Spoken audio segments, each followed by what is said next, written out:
Space, the final frontier. The United States wants to patrol it. Washington has announced the creation of a new armed space force by 2020. But who will be the U.S. competing against? And is this the start of a new space race? This is Inside Story.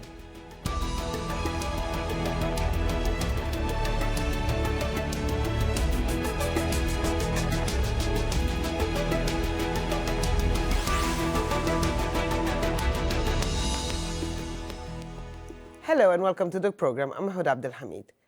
U.S. Vice President Mike Pence says the time has come to prepare for the next battlefield, and that battlefield is space.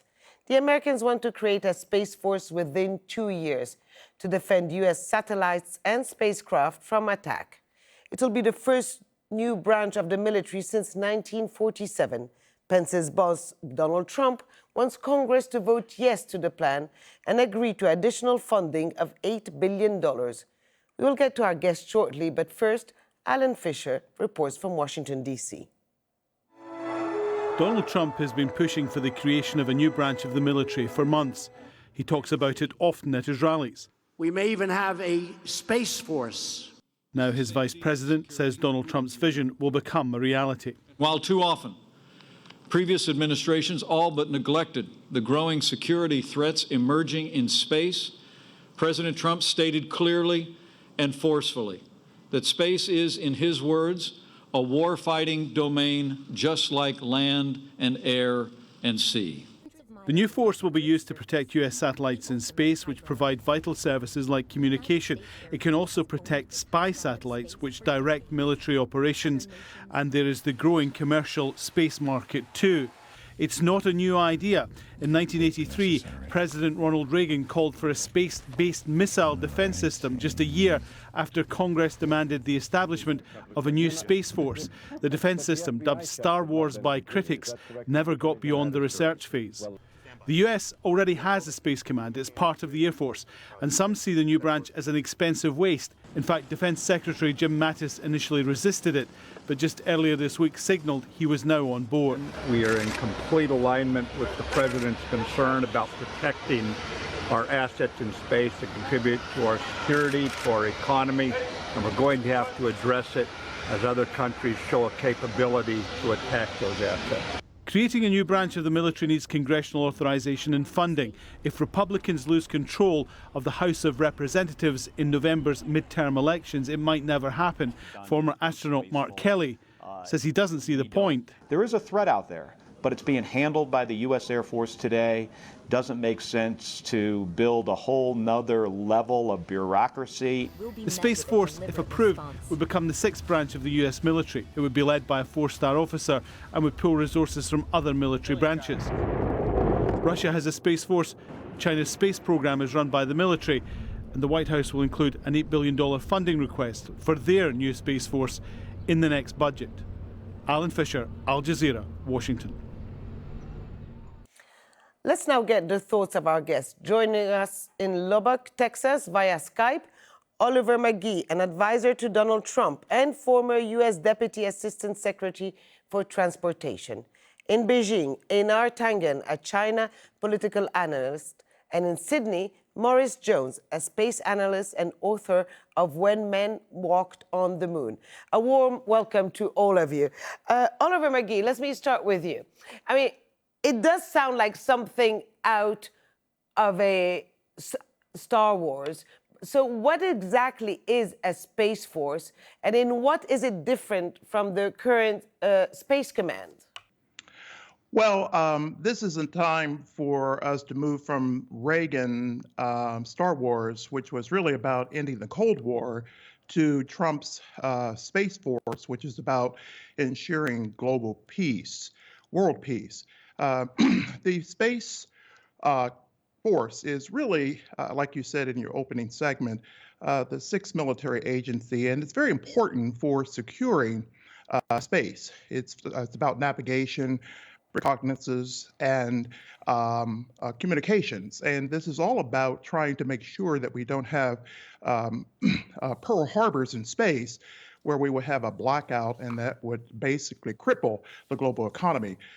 This is really about ensuring the security of global capital and global businesses, which are increasingly dependent upon satellite technologies and space assets. And so MATTIS is looking at trying to create a space command similar to what you see in the European Command, the Middle East Command, the African Command, the Pacific Command, and then making sure that space assets are protected and that we have national security of space. Because in the 20th century, we're really talking about the Air Force, and we're trying to essentially secure the stratosphere, which is about 10 to 30 kilometers. And now we're based in the sky, but now we're trying to basically go beyond that and then to move into that's 10 to 30,000 kilometers, that is. And now we're trying to move into space, so where we can basically assure those assets are in place and that we can make sure that we can control space. And this is really more than just Star Wars. It's really about, you might say, Starfleet. And so we were really trying to make sure that we have the president's vision intact. And Pence is trying to establish the Department of Space Force and on working closely with the Space Command to ensure that we start advancing space science and technology, which is always a very, very good thing for the United States to get into, because this is really all about ensuring fast capital, fast technology for fast growth. Well, Morris Jones, I mean, it sounds a bit like militarization of space, which is quite a frightening thought. And it also begs the question, how do you share space? Who decides which country controls what? Well, I think that you can have a stronger military presence in space and still be able to share space with other nations. The United States and most nations on Earth are bound by the 1967 Outer Space Treaty signed at the United Nations. And basically that says that no nation owns space. No nation claims exclusive access to space. And so even if we see a greater military presence, it won't mean that the United States or any other nation totally controls or dominates space. It's legally prohibited, and it's also physically impossible, in the sense that you cannot stop satellites from orbiting the Earth. You cannot control the physical movements of objects through space in the same way that you can patrol a nation's airspace. And that this has been widely recognized and one of the reasons why we have the Outer Space Treaty. So I don't think that it's a case of any nation dominating space, even if they're protecting their space assets. Okay, well, that said, I mean, the United States says it has a lot of concerns. Some of them is China, for example, destroyed one of its own satellites in orbit in 2007 and is likely capable of getting rid of others too. Russia is believed to be developing an airborne laser that would be able to destroy space-based systems, and North Korea is believed to have used its GPS jamming capabilities against South Korea in 2010. Now, Einar, Tangen, that's where you come into the conversation. How was this announcement of a space force been received in Beijing? Well, it's not been received very well. It becomes another area of competition besides the economic and political and military on the ground. This is now an attempt to take it into space. I'm surprised that my fellow guests have not mentioned the fact that there's a prohibition of militarizing space, and this would be a direct conflict with that. So it's very hard to see how these matters would be handled. Creating a space force is a long way from dealing with the issues that you rightly pointed out, which is how do you control this? Who's going to dominate it? Is it going to simply be the U.S. because they spend more money on military and have the means to do this? Or will it be shared? Or will it be according to convention? Or is the U.S. going to simply ignore all conventions, simply as they've done with Iran and other issues? Well, maybe Oliver McGee could answer some of these questions. Well, I think this is really about science and technology policy. We've been in this business for a long time, going back to Alan Bromley, into Jack Gibbons, into Neil Lane, and now the current science advisor. This focus to science advice to the president is about advancing science and technology in space. And this is where you begin to use really supreme assets of development in space technologies. You're looking at infotech, biotech, wireless tech, microtech, nanotech, cognotech, even looking at elder tech, because we're really looking at not only transportation as business communications, but also space as economic communications.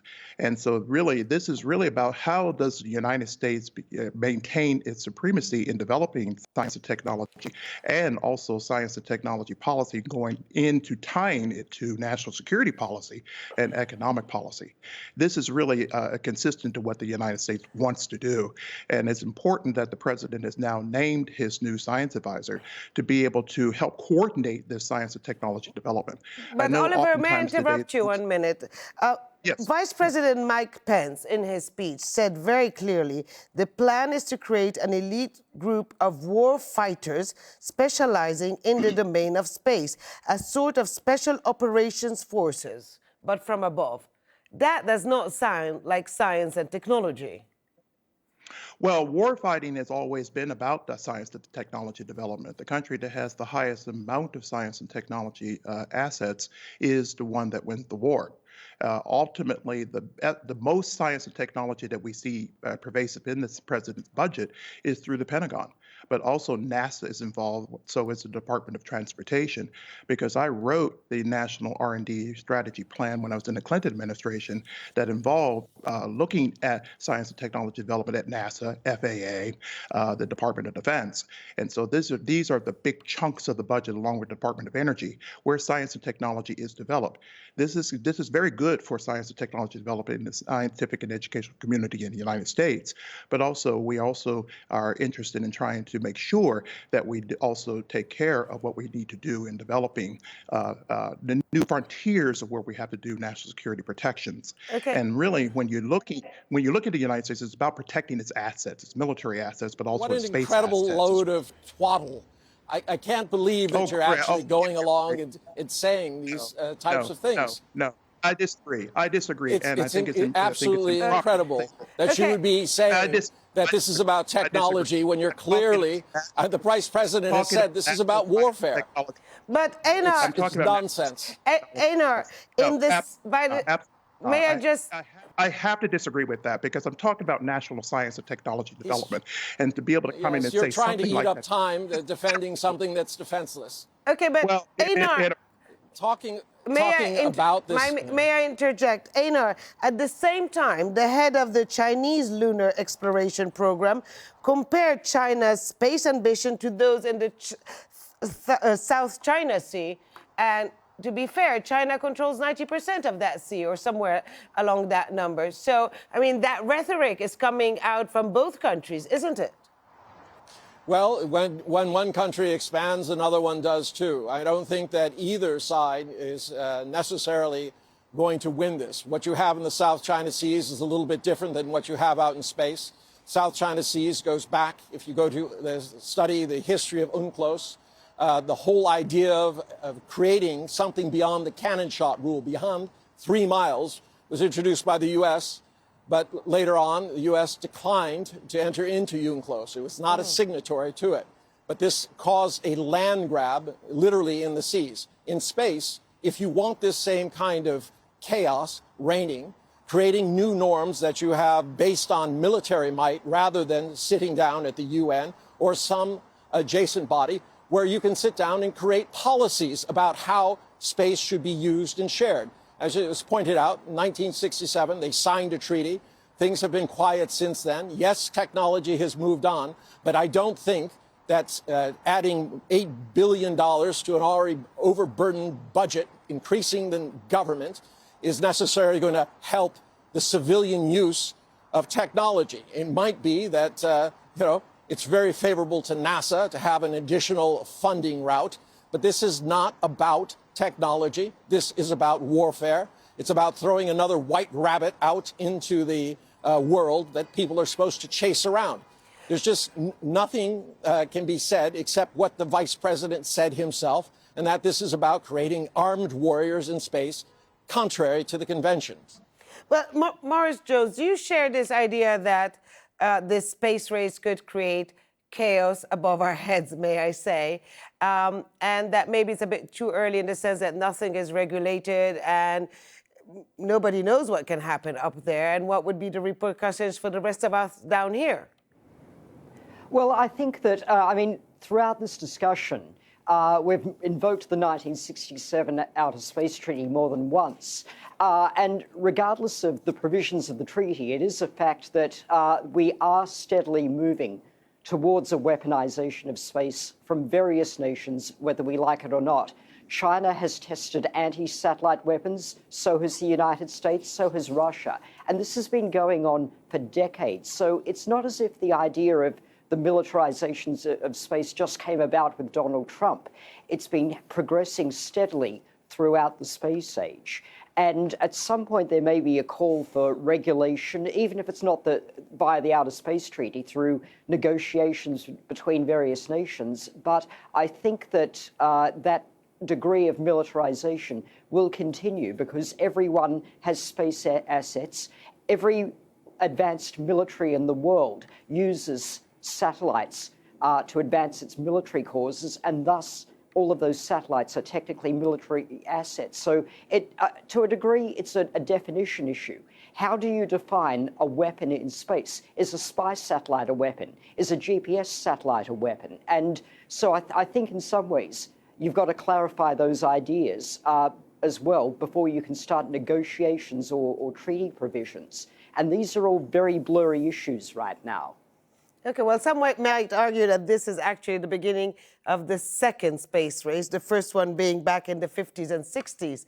At the time, John F. Kennedy had actually made his famous speech and talked about first man on the moon. Now, Trump says that space is a war-fighting domain, just like land, air, and sea. But 56 years ago, former President John Kennedy had these words to say to convince Americans of his efforts to land man on the moon.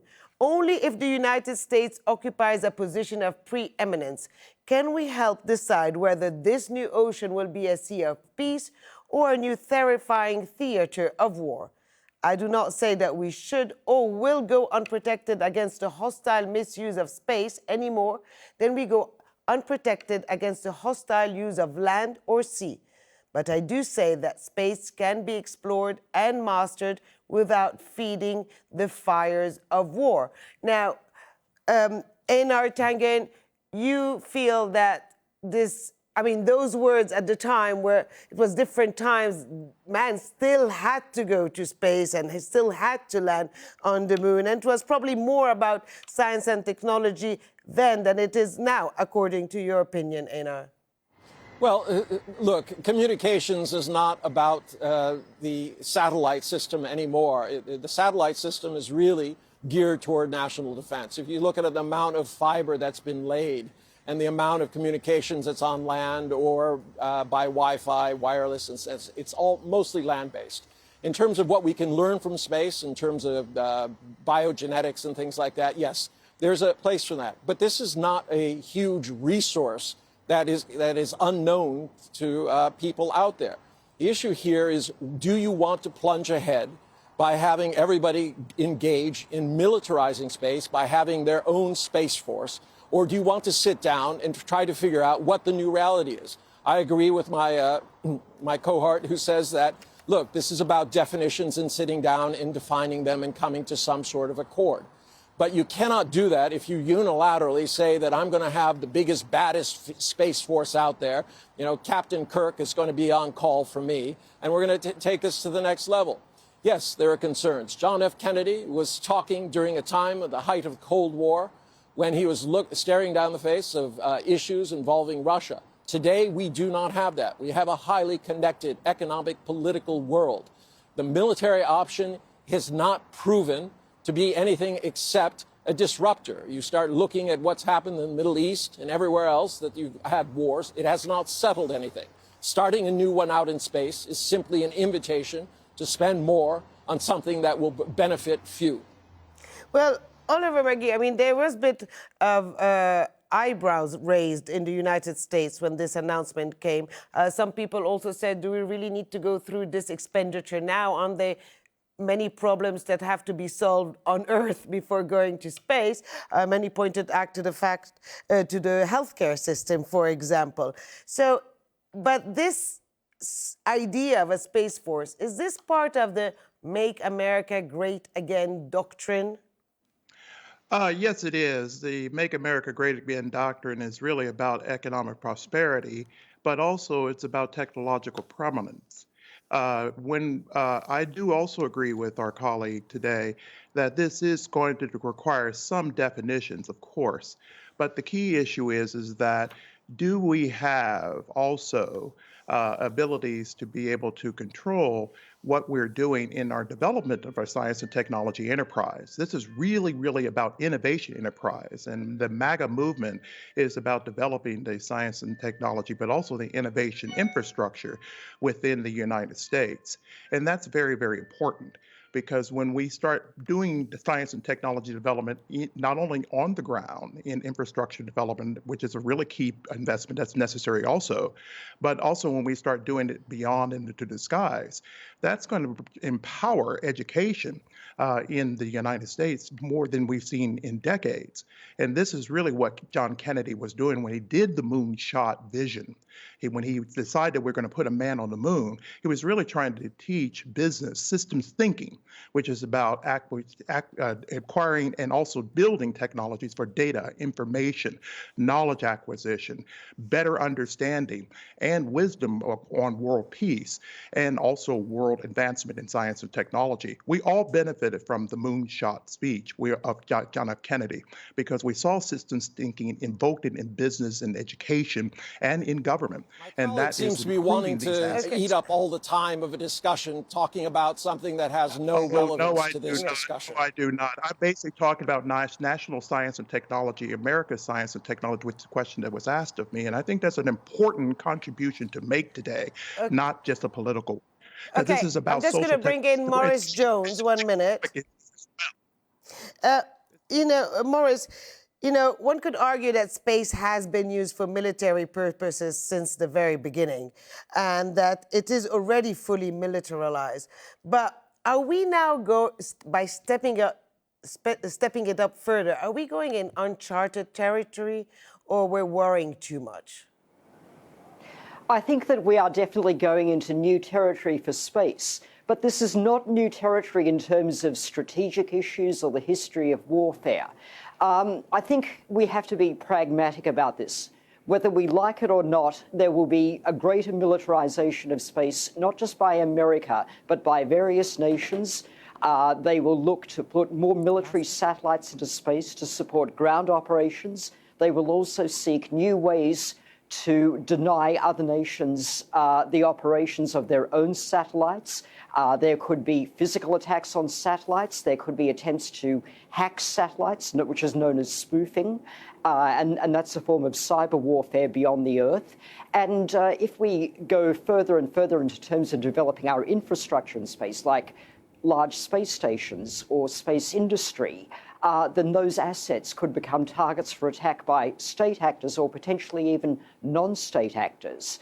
And then we have a broader frontier of the fact that there could be threats from space that don't even originate from the Earth, things like the comets and asteroids that could threaten the Earth, as they did the dinosaurs. And it could be the case that military space assets could be used to deflect or destroy threats to the entire Earth. And that, given the fact that we've had several near approaches and near misses from fairly large asteroids, that is one strategic threat to the Earth that can't be ignored. It's certainly very frightening. I'm sure now experts in China, the US, and other countries are probably looking at ways to speed up the space race. But we have reached the end of our program, so thank you, everybody. Oliver McGee, Einar Tangen, and Maurice Jones. And thank you too for watching. You can see the program again anytime by visiting our website, aljazeera.com.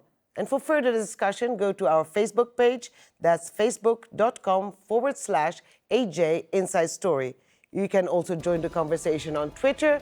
Our handle is @AJ Inside Story. From me, Hoda Abdelhamid, and the whole team here in Doha, bye for now.